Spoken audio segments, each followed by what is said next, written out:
সিলেট মহানগরীর MC college মাঠে জনপ্রিয় ইসলামী আলোচক মাওলানা মিজানুর রহমান আজহারীর মাহফিলকে ঘিরে সামাজিক মাধ্যমে আলোচনা চলছে শনিবার রাত থেকেই। আলোচনায় আজহারীর তুমি সম্বোধনের বিষয়টিও ছিল।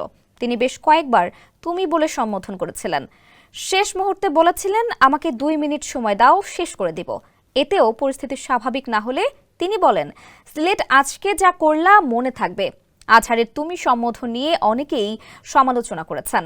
এবার তুমি সম্বোধনের কারণ নিয়ে মুখ খুলেছেন আজহারী নিজেই।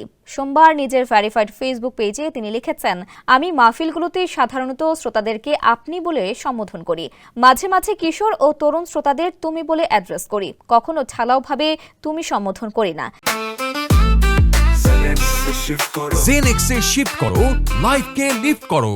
তিনি আরো বলেন, একটা সময় ছিল যখন মাহফিলগুলোতে বেশিরভাগ শ্রোতা ছিলেন বয়স্করা, 50 কিংবা 60 মুরব্বীরা। আলহামদুলিল্লাহ, সময় বদলেছে। এখন মাঠে জেনজিদেরকে আমরা শ্রোতা হিসেবে পাচ্ছি। তরুণ প্রজন্মের এই ছেলেগুলো আপনির চেয়ে তুমি বলেই বেশি উৎফুল্ল হয়, আর তুমি বলে আমিও সহজেই তাদের সাথে কানেক্ট করতে পারি। পোস্টের শেষে তিনি বলেন, মূলত ওদেরকে বেশি আপন করে নিতেই স্নেহ ভরে এই তুমি সম্বোধন।